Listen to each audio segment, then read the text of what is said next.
Feed ഫുട്ബോളിൻ്റെ മറ്റൊരു എപ്പിസോഡിലേക്ക് എല്ലാവരും സ്വാഗതം. ഈ വീഡിയോയിൽ നമ്മൾ സംസാരിക്കാൻ പോകുന്നത് ഇന്നലത്തെ യൂറോയിലെ ഗ്രൂപ്പ് എഫിലെ ആ കിണ്ണങ്കാച്ചി മത്സരത്തെക്കുറിച്ചിട്ടാണ്. തുർക്കി വേഴ്സസ് ജോർജിയ മത്സരത്തെക്കുറിച്ചിട്ട്. ഒരു കിടിലൻ എൻ്റർടൈനറായിരുന്നു അത്.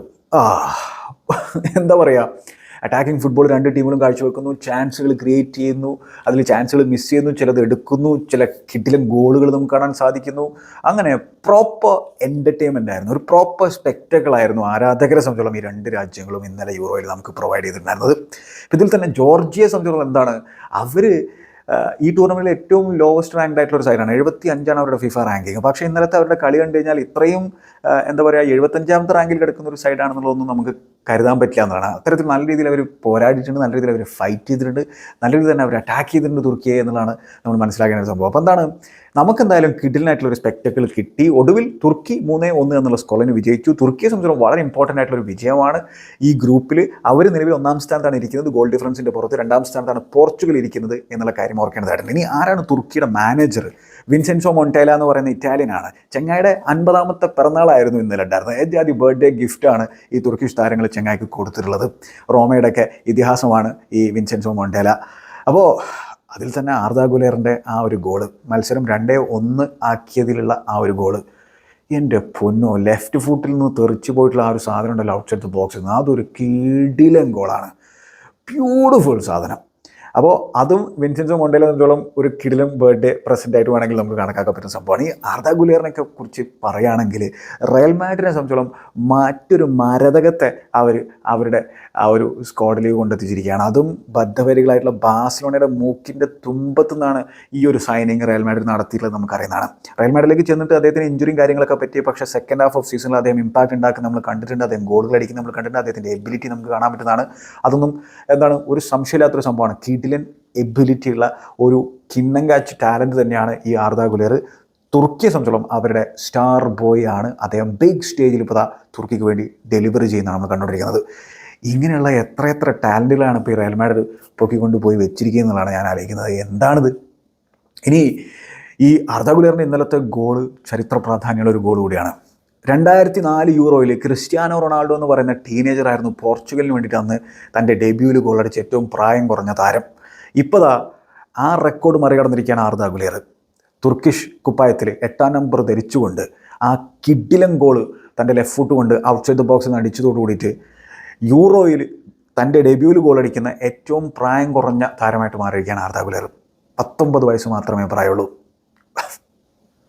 ഇനി ആർദാ ഗുലേർ മാത്രമായിരുന്നില്ല, മറ്റൊരു കിടിലൻ ടാലൻറ്റ് കൂടി അപ്പുറത്ത്, മറ്റൊരു ടീനേജർ കൂടി അപ്പുറത്തെ വിങ്ങിൽ കളിക്കുന്നുണ്ടായിരുന്നു. Right വിങ്ങിലാണ് ആർദാ ഗുലേർ കളിച്ചതെങ്കിൽ left വിങ്ങിൽ ഇൽഡിസ് കളിക്കുന്നുണ്ടായിരുന്നു.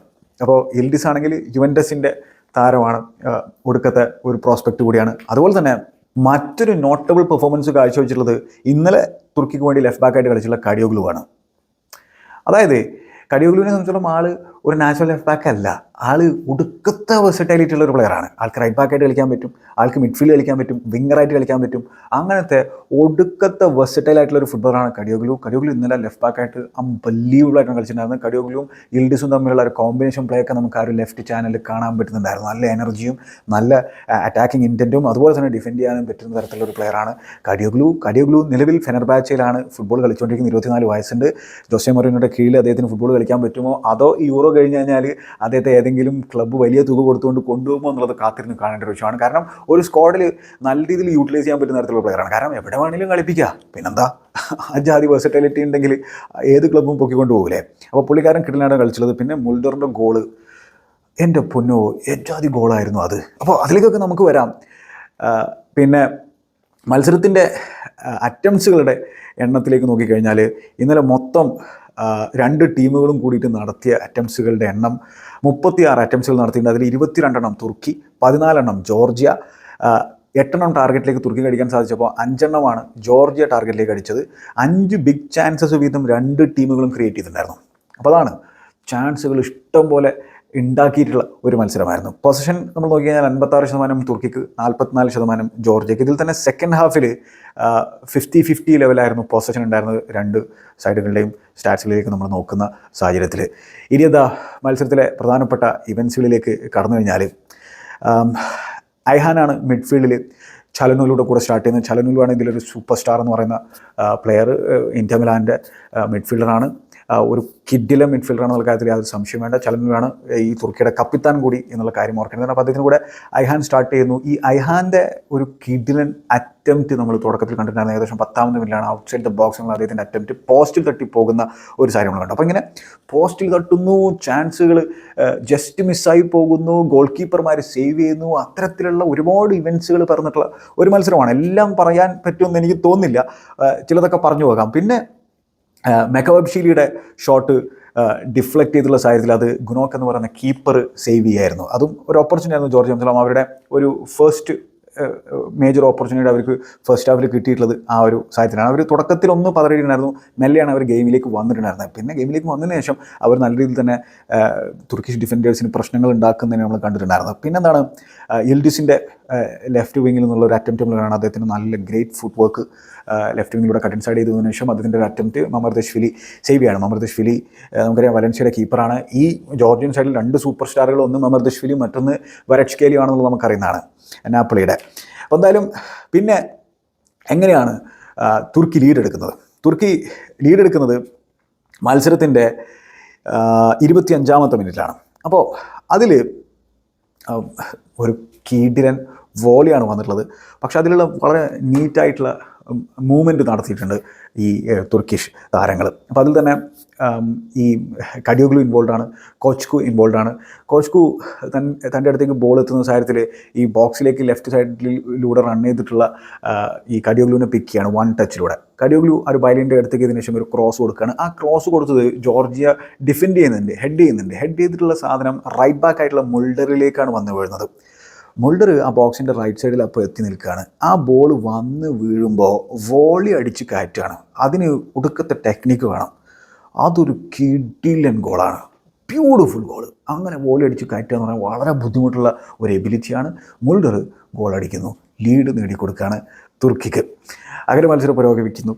ഇതിനിടയിൽ കുറച്ചിങ്ങോട്ട് ഇറങ്ങി വന്നിട്ട് ഇൻവോൾവ് ചെയ്യുന്നു മത്സരത്തിൽ. എന്നിട്ട് തൻ്റെ റൈറ്റിലൂടെയുള്ള റൺ ചെയ്തിട്ടുള്ള ആർദ ഗുലറിനെ പിക്ക് ചെയ്യുന്നു. ആർദ ഗുലർ നല്ലൊരു ക്രോസ് ബോക്സിലേക്ക് കൊടുക്കുന്നു. ആ ഒരു സാഹചര്യത്തിൽ കോച്കു അവിടെ അത് ടച്ച് ചെയ്യുന്നുണ്ട്. കോച്കുവിൽ ടച്ച് ചെയ്തിട്ടുള്ള സാധനം ചെന്ന് വീഴുന്നത് യിൽഡിസിലേക്കാണ്. യിൽഡിസ് അത് ഫിനിഷ് ചെയ്യുകയാണ്. അങ്ങനെ വിത്തിൻ മിനിറ്റ്സ് തുർക്കി 2 ഗോളിൻ്റെ ലീഡ് എടുത്തു എന്നുള്ളതാണ് നമ്മൾ കരുതിയതെങ്കിലും ആ ഒരു സാഹചര്യത്തിൽ VR ഇടപെടുന്നു. VR ഇടപെട്ടുള്ള സാഹചര്യത്തിൽ ഫൂട്ടിൻ്റെ പകുതി ഓഫ് സൈഡ് ആയിരുന്നു എന്നുള്ള നിഗമനത്തിലേക്ക് എത്താണ്. കോച്കുവിൽ ആ ബോൾ തട്ടുന്ന സാഹചര്യത്തിൽ യിൽഡിസിൻ്റെ ഒരു ഫൂട്ടിൻ്റെ പകുതി ഓഫ് സൈഡ് പൊസിഷനിലാണ് നിൽക്കുന്നുണ്ടായിരുന്നത്. അങ്ങനെ അത് ഡിസലോ ചെയ്യപ്പെടുന്ന ഒരു സാഹചര്യം നമ്മൾ കണ്ടു. അപ്പോൾ അങ്ങനെ ഇതാണ്, അല്ലെങ്കിൽ ഒന്ന് ആലോചിച്ച് നോക്കിയാൽ യിൽഡിസും 19 യിൽഡിസും ഗോൾ അടിക്കേണ്ട ഒരു മത്സരമായിരുന്നു. അങ്ങനെ പിന്നെ 32ാമത്തെ മിനിറ്റിൽ മിക്കോട്ടറ്റ്സെ ജോർജിയക്ക് വേണ്ടി ഈക്വലൈസർ നേടിക്കൊടുക്കുകയാണ്. അപ്പോൾ നമ്മൾ ജോർജിയയുടെ പ്രിവ്യൂ വീഡിയോ ചെയ്ത സാഹചര്യത്തിൽ ഈ മിക്കോട്ടറ്റ്സയുടെ പിന്നെ ഒരു ഇമ്പാക്റ്റ് ഉണ്ടാകാനുള്ള സാധ്യതയെക്കുറിച്ച് സംസാരിച്ചിട്ടുണ്ടായിരുന്നു. കൊച്ചറഷ്വിലിയുടെ ഇമ്പാക്റ്റ് ഉണ്ടാകാനുള്ള സാധ്യതയെക്കുറിച്ചൊക്കെ നമ്മൾ സംസാരിച്ചിട്ടുണ്ടായിരുന്നു. അപ്പോൾ ഈ കൊച്ചറഷ്വിലിയും മിക്കോട്ടറ്റ്സയും കമ്പൈൻ ചെയ്തിട്ടാണ് ഈ ഗോൾ പിറക്കുന്നത്. കൊച്ചറഷ്വിലി പിന്നെ ലെവാൻറ്റയ്ക്ക് വേണ്ടിയിട്ടാണ് സ്പാനിഷ് ലീഗിൽ ഫുട്ബോൾ കളിക്കുന്ന കാര്യം ഓർക്കണം. അദ്ദേഹം നല്ല രീതിയിൽ ബോക്സിൻ്റെ പിന്നെ റൈറ്റ് സൈഡിൽ നല്ല രീതിയിൽ ഫുട് വർക്ക് കാഴ്ചവെക്കുന്നു, സ്റ്റെപ്പ് ഓവർ ഇടുന്നു. എന്നിട്ട് ആ ബോൾ പിന്നെ ആ 6 യാർഡിലേക്ക് കട്ട് ബാക്ക് ചെയ്ത് കൊടുക്കുന്ന സാഹചര്യത്തിൽ അവിടെ നല്ല രീതിയിൽ ഫസ്റ്റ് ടച്ച് ഫിനിഷ് ചെയ്യുകയാണ് മിക്കോട്ടറ്റ്സെ. പക്ഷേ ബനാക്ക് എന്ന കീപ്പറാണെന്നോളം അദ്ദേഹം ഡിസപ്പോയിൻറ്റഡ് ആയിരിക്കും. അദ്ദേഹത്തിൻ്റെ നിയർ പോസ്റ്റിലൂടെ ആ ഒരു ബോൾ വലയിലേക്ക് പോകുന്ന കാര്യത്തിൽ അത് സേവബിൾ ആയിട്ടുള്ളൊരു സംഭവമായിരുന്നു. എന്തായാലും ജോർജിയ ഈക്വലൈസർ നേടുന്നു. പിന്നെ ജോർജിയയുടെ മറ്റൊരു മനോഹരമായിട്ടുള്ള മൂവ് നമ്മൾ കാണാണ്. പിന്നെ കക്കബറ്റ്സയിലേക്ക് ഒരു ലിഫ്റ്റഡ് ബോൾ കൊടുക്കണം. കക്കബറ്റ്സെ റൈറ്റ് വിങ് ബാക്കാണ്. ഇവർ 3 at the back സിസ്റ്റമല്ലേ കളിക്കുന്നത്. അപ്പോൾ ഈ വിങ് ബാക്കുകളും ബോക്സിലേക്കൊക്കെ മൂവ്മെൻറ്റും കാര്യങ്ങളും നടത്തുന്ന സാഹചര്യമുണ്ട്. അപ്പോൾ ഈ ഒരു അവസരത്തിൽ കക്കബറ്റ്സെ ബോക്സിലേക്ക് നീങ്ങിക്കുമ്പോൾ നല്ലൊരു ലോഫ്റ്റ് ബോൾ അദ്ദേഹത്തിൽ കൊടുക്കുന്നു. അദ്ദേഹം ഹെഡ് ചെയ്തിട്ട് അത് മിക്കോട്ടറ്റ്സിലേക്ക് കൊടുക്കുകയാണ്. മിക്കോട്ടറ്റ്സെ അത് പിന്നെന്താ പറയുക, സൈഡ് ഫുട്ട് വോളിക്കുള്ള ഒരു ശ്രമമാണ് നടത്തിയത്. അത് ജസ്റ്റ് പോസ്റ്റിൻ്റെ പുറത്തു കൂടെ പോകുന്ന സാഹചര്യം നമ്മൾ കണ്ടു. അത് ഗോളായിരുന്നെങ്കിൽ നല്ലൊരു ഗോളായി പോയനെ ജോർജിയ. നല്ലൊരു മൂവാണ് അവർ നടത്തിയിട്ടുണ്ടായിരുന്നത്. അങ്ങനെ എന്താണ്, ഫസ്റ്റ് ഹാഫ് കഴിയുന്നു. ഫസ്റ്റ് ഹാഫിൽ 11 അറ്റംപ്റ്റുകൾ തുർക്കി നടത്തിയിട്ടുണ്ടായിരുന്നു. 2 മാത്രമേ അവർക്ക് ടാർഗറ്റിലേക്ക് അടിക്കാൻ സാധിച്ചുള്ളൂ. 6 അറ്റംപ്റ്റുകളാണ് ജോർജിയയുടെ ഭാഗത്ത്. അതിൽ 3 അവർക്ക് ടാർഗറ്റിലേക്ക് അടിക്കാൻ സാധിച്ചു. അവർ 2 ബിഗ് ചാൻസസ് ക്രിയേറ്റ് ചെയ്തിട്ടുണ്ടായിരുന്നു. സെക്കൻഡ് ഹാഫ് തുടങ്ങുന്നു. ചലനുവിൻ്റെ ഒരു കിടിലം ഫ്രീ കിക്ക് നമ്മളാണ്. നല്ല പവർഫുൾ ആയിട്ടുള്ള ഒരു സ്ട്രൈക്കാണ്. അദ്ദേഹം ഒരു ഫ്രീ കിക്ക് മാസ്റ്ററാണെന്നുള്ള കാര്യം ഓർക്കേണ്ടതുണ്ട്. ലോങ് റേഞ്ച് മാസ്റ്ററാണെന്നുള്ള കാര്യം ഓർക്കേണ്ടതുണ്ട്. അപ്പോൾ അത് മമർദഷ്വിലി പിന്നെ തട്ടിമാറ്റി നല്ല പവർഫുൾ ആയിട്ടുള്ള ഒരു ഷോട്ടായിരുന്നു. പിന്നെ തിത്യാഷ്വിലി, കവരഡോണ, വരച്ച്കേലിയ, ബോക്സിലേക്ക് മൂവ്മെൻറ്റ് നടത്തിയിട്ടുണ്ടായിരുന്നു. പക്ഷേ അദ്ദേഹത്തിൻ്റെ അറ്റംപ്റ്റ് വൈഡായിട്ട് പോകുന്ന ഒരു കാര്യമാണ്. അതൊരു ചാൻസ് ആയിരുന്നു ജോർജിയ അംസോളം. പിന്നീട് 65-ാമത്തെ മിനിറ്റിൽ ആണ് നമ്മുടെ കഥാനായകനായിട്ടുള്ള ആർദ ഗുലറിൻ്റെ ഗോള് പിറക്കുന്നത്. അതിൽ ഐഹാൻ്റെ ഡിഫെൻസീവ് കോൺട്രിബ്യൂഷൻ അവിടെ വളരെ വളരെ ഇമ്പോർട്ടൻ്റ് ആണ്. അവിടെ തുർക്കിയുടെ ഒരു മൂവാണ്. തുർക്കി ലെഫ്റ്റിൽ നിന്ന് തുടങ്ങിയിട്ടുള്ള മൂവ് പിന്നെ ബോക്സിലേക്ക് എത്തുന്നു. ആർദ ഗുലറിൻ്റെ അടുത്ത് ബോൾ വിൻ ബാക്ക് ചെയ്യുന്നുണ്ട് ജോർജിയ. എന്നിട്ട് ജോർജിയ ആ ഒരു ലെഫ്റ്റ് ഏരിയയിലൂടെ മുമ്പോട്ട് പോകാൻ ശ്രമിക്കുകയാണ്. പക്ഷേ ഐഹാൻ എന്ന് പറയുന്ന മിഡ്ഫീൽഡർ നല്ല രീതിയിലൊരു ടാക്കിൾ അവിടെ വിൻ ചെയ്യുന്നു. എന്നതിനുശേഷമാണ് ആ ബോൾ ലെഫ്റ്റ് ഹാഫ് സ്പേസിൽ നിൽക്കുന്ന ആർദ ഗുലറിലേക്ക് ചെന്നെത്തുന്നത്. ആർദ ഗുലർ അംശോളം അതേ ഒന്ന് ജസ്റ്റ് ഇങ്ങോട്ട് കട്ടിൻ സൈഡ് ചെയ്ത് വന്നതിന് ശേഷം പിന്നെ ഒരൊറ്റ ചിന്ത മാത്രമേ ഉള്ളൂ, ഇതെങ്ങനെയും വലയിലേക്ക് അടിച്ചു കയറ്റുക എന്നുള്ളത്. പക്ഷേ അത്രയും ഡിസ്റ്റൻസ് നിന്ന് അങ്ങനെ അത്രയും പ്രിസൈസ് ആയിട്ടുള്ള അങ്ങനെ ഷോട്ട് അടിക്കണമെങ്കിൽ ചില്ലറ എബിലിറ്റി ഒന്നും പോരാ. ഒരു കേളൊരു സാധനം അദ്ദേഹം 25-30 വാരാകളിൽ നിന്ന് അടിച്ച് കയറ്റാണ്. What A goal! അങ്ങനെ തുർക്കിക്ക് ലീഡ് നേടിക്കൊടുക്കുകയാണ് അവരുടെ സ്റ്റാർ ബോയ് ആയിട്ടുള്ള ആർദ ഗുലർ 65-ാമത്തെ മിനിറ്റിൽ.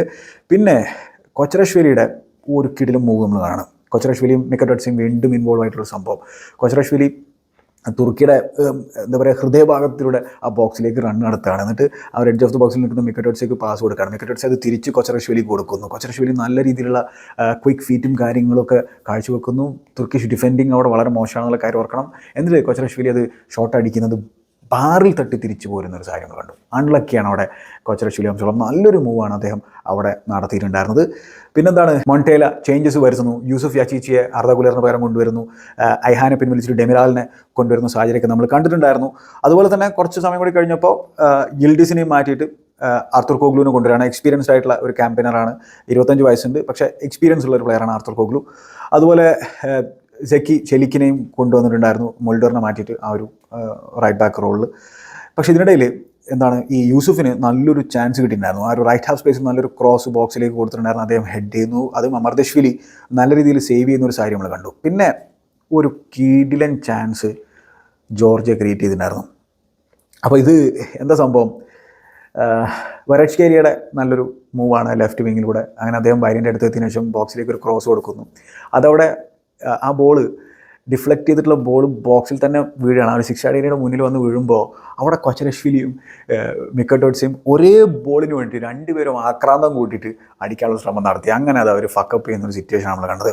അത് ആരെങ്കിലും ഒരാൾ അവിടെ ഒരു പിന്നെന്താ പറയുക വിളി വിളിച്ചിരുന്നെങ്കിൽ, അല്ലെങ്കിൽ ഒന്നുറക്കെ കരഞ്ഞിരുന്നെങ്കിൽ ചിലപ്പോൾ ആർക്കെങ്കിലും ഒരാൾക്ക് മാറിക്കൊടുത്തിട്ട് മറ്റാൾക്ക് അത് കൃത്യമായിട്ടും അടിച്ച് വലയിലേക്ക് ആക്കാൻ പറ്റുമായിരുന്നു. ഇത് രണ്ടുപേരും കൂടി ഒരു ബോളിന് പോയിട്ട് അത് കൊണ്ട് തുലയ്ക്കുന്ന ഒരു സിറ്റുവേഷനാണ് നമ്മൾ കണ്ടത്. അതൊരു ഗ്ലോറിയസ് ഓപ്പർച്യൂണിറ്റി ആയിരുന്നു ജോർജിയ അംശോളം. പക്ഷേ അവിടെ നിന്നും അവർ തളർന്നിട്ടില്ല. അവർ വീണ്ടും ക്രിയേറ്റ് ചെയ്തിട്ടുണ്ടായിരുന്നു. അവർക്കൊരു ഫ്രീക്ക് കിട്ടിയിരുന്നു, മറ്റൊരു ഓപ്പർച്യൂണിറ്റി അവർ ക്രിയേറ്റ് ചെയ്തിട്ടുണ്ടായിരുന്നു. വരച്ച്കേലിയുടെ ആ ഒരു ലെഫ്റ്റ് ഏരിയ എന്നുള്ള ഒരു ഡീപ്പ് ഏരിയ എന്നുള്ള ഒരു ബോക്സിലേക്കുള്ള ബോൾ അത് ഡിഫെൻഡ് ചെയ്യുന്നില്ല. തുർക്കി എന്നുള്ള മോശം ഡിഫെൻഡിങ് ആണ് അവിടെ. അത് നേരെ പോയിട്ട് ഗോൾ കീപ്പറെ മറികടന്നിട്ട് പോസ്റ്റിൽ തട്ടാണ്. പോസ്റ്റിൽ തട്ടിയിട്ടുള്ള സംഭവം ജോർജിയൻ താരത്തിലേക്ക് തന്നെ വന്ന് വീഴുന്നു ബോക്സിൽ നിൽക്കുന്ന. പക്ഷേ അദ്ദേഹത്തിൻ്റെ അറ്റംപ്റ്റ് അവിടെ തുർക്കിഷ് ഡിഫൻഡർ ഹെഡ് ചെയ്ത് കളയുന്ന ഒരു സാഹചര്യമാണ് നമ്മൾ കണ്ടത്. അതൊരു കിടിലൻ ബ്ലോക്ക് തന്നെയായിരുന്നു. അവിടെ അധികം റിയാക്ഷൻ ടൈമൊന്നുമില്ല. അദ്ദേഹം തല വെച്ചു, അത് പുറത്തേക്ക് പോകുന്ന ഒരു സാഹചര്യം നമ്മൾ കണ്ടു. അത് അക്കായദിൻ എന്ന് പറയുന്ന ഡിഫൻഡറാണ് അത്തരത്തിൽ ആ ഒരു ഹെഡർ അവിടെ നടത്തിയിട്ടുണ്ടായിരുന്നത്. അപ്പോൾ അങ്ങനെ എന്താണ് ഈ ഈ ഫ്രീക്ക് വരുമ്പോൾ അമർദശ്വലിയൊക്കെ ബോക്സിലുണ്ട്. കാരണം അത്തരത്തിലുള്ളൊരു അറ്റാക്കിനുള്ള ശ്രമമാണ്, ഒരു ഓൾ ഔട്ട് അറ്റാക്കിനുള്ള ശ്രമമാണ് ജോർജിയ നടത്തിയിട്ടുണ്ടായിരുന്നത്. ഈ അക്കായദിൻ എക്സ്പീരിയൻസ്ഡ് ആയിട്ടുള്ള ഒരു ക്യാമ്പയിനറാണ്. അതിൻ്റെ ഒരു ഗുണം അവിടെ ഉണ്ടായി. കൃത്യമായിട്ടുള്ള പൊസിഷനിൽ അതേ നിൽക്കുന്നുണ്ടായിരുന്നു ആ ബ്ലോക്ക് നടത്താനായിട്ട്. പിന്നെയും എന്താണ് ജോർജിയ അമർദശ്വലിയൊക്കെ ബോക്സിൽ വെക്കുന്ന സാഹചര്യത്തിലാണ് മറ്റൊരു അറ്റാക്ക് നമ്മൾ കാണുന്നത്. അപ്പോൾ അവിടെ ജോർജിയയുടെ അടുത്തുനിന്ന് ബോൾ നഷ്ടപ്പെടുന്നു. ആർത്തർ ആ ബോളുമായിട്ട് മുമ്പോട്ട് പോകുന്നു. എന്നിട്ട് അദ്ദേഹം വളരെ ഈസി ആയിട്ടുള്ളൊരു ഫിനിഷ് നടത്തുന്ന സാഹചര്യം കൊണ്ട് ഇത് ഇഞ്ചുറി ടൈമിലാണ്. അങ്ങനെ 3-1 എന്നുള്ള സ്കോറിൽ തുർക്കി വിജയിച്ച് കയറിയിരിക്കുകയാണ്. തുർക്കിയുടെ ഡിഫെൻഡിങ്ങിൽ പ്രശ്നമുണ്ട്, പക്ഷേ അവർ ഒരു എൻ്റർടൈനിങ് യൂണിറ്റ് തന്നെയായിരിക്കും. രസമായിരിക്കും അവരുടെ കളി കാണാൻ. ജോർജിയയും അതേപോലെ തന്നെ എന്താ പറയുക, അവർക്ക് ഈ ഒരു യൂറോയിൽ നിന്ന് ഒരു പോയിൻ്റെങ്കിലും നേടാൻ സാധിച്ചു കഴിഞ്ഞാൽ അതൊരു ചരിത്ര സംഭവമായിരിക്കും. എന്തായാലും ഓൾറെഡി ഈ മിക്കറ്റോട്സിയെ സംബന്ധിച്ചിടത്തോളം അദ്ദേഹത്തിൻ്റെ ഗോള് ചരിത്ര രേഖകളിൽ എഴുതപ്പെട്ട് കഴിഞ്ഞു. കാരണം ജോർജിയക്ക് വേണ്ടിയിട്ട് ഒരു മേജർ ഇൻ്റർനാഷണൽ ടൂർണമെൻറ്റിൽ ഗോളടിക്കുന്ന ആദ്യത്തെ താരമായിട്ട് മാറിയിരിക്കുകയാണ് മിക്കറ്റോട്സ്. ഇനി അവർക്ക് ഒരു പോയിൻ്റോ ഒരു വിജയമോ എങ്കിലും കരസ്ഥമാക്കാൻ സാധിച്ചുള്ള കാര്യം ആലോചിച്ചൊക്കെ കാര്യങ്ങൾ എളുപ്പമല്ല. ചെക്ക് റിപ്പബ്ലിക്കിനെതിരെയും അതുപോലെ പോർച്ചുഗലിനെതിരെയാണ് അവരുടെ ബാക്കിയുള്ള മത്സരങ്ങൾ. അതിൽ നിന്ന് പോയിന്റ് നേടുക എന്ന് പറഞ്ഞാൽ തന്നെ ഭയങ്കര ബുദ്ധിമുട്ടുള്ള സംഭവമാണ്. കാരണം ഏറ്റവും ലോവസ്റ്റ് റാങ്ക്ഡ് ആയിട്ടുള്ള ഒരു സൈഡാണ്, ഒരുപാട് ക്വാളിറ്റി ഒന്നും അവകാശപ്പെടാൻ പറ്റാത്ത സൈഡാണ്. പക്ഷേ അവർ ഫൈറ്റ് ചെയ്യുന്നുണ്ട്, അവർ ചാൻസുകൾ ക്രിയേറ്റ് ചെയ്യുന്നുണ്ട്. അപ്പോൾ എൻ്റർടൈൻമെൻറ്റ് ഉണ്ടാവും ജോർജിയയുടെയും തുർക്കിയുടെയൊക്കെ മത്സരങ്ങൾ തന്നെയാണ് ഞാൻ മനസ്സിലാക്കുന്നത്. അപ്പോൾ അടുത്തവരുടെ മത്സരങ്ങളൊക്കെ ആയിട്ട് വെയിറ്റ് ചെയ്യുകയാണ്. എന്താണ് നിങ്ങളുടെ അഭിപ്രായം എന്നുള്ളത് കമൻറ്റ് ബോക്സിൽ രേഖപ്പെടുത്തുക. യിൽഡിസ് ആണെങ്കിലും ആർദ ഗുലർ ആണെങ്കിലും കിടിലനായിട്ടാണ് രണ്ട് വിങ്ങിൽ കളിച്ചത്. അതുപോലെ തന്നെ മറ്റൊരു സ്റ്റാൻഡേർഡ് പെർഫോമർ എന്ന് പറഞ്ഞാൽ എന്നെ സംബന്ധിച്ചിടത്തോളം നമ്മുടെ കരിയോഗ്ലു തന്നെയാണ് ആ ലെഫ്റ്റ് ബാക്കിൽ കളിച്ചത്. ഐഹാൻ പോയതിനു ശേഷം തുർക്കിയുടെ മിഡ്ഫീൽഡിൽ ഒരു പ്രശ്നവും കാണുന്നുണ്ടായിരുന്നു എന്നുള്ളതാണ് എൻ്റെ ഒരു കാഴ്ചപ്പാട്. ചലനോലുവും നല്ല രീതിയിൽ തന്നെ അദ്ദേഹത്തിൻ്റെതായിട്ടുള്ള ഒരു യൂഷ്വൽ സെൽഫിൽ കളിച്ചിട്ടുണ്ടെന്നാണ് എനിക്ക് തോന്നുന്നത്. നിങ്ങളുടെ അഭിപ്രായങ്ങൾ എന്തായാലും കമൻറ്റ് ബോക്സിൽ രേഖപ്പെടുത്തുക. മറ്റൊരു അധ്യായത്തിൽ നമുക്ക് വീണ്ടും കാണാം. Good bye.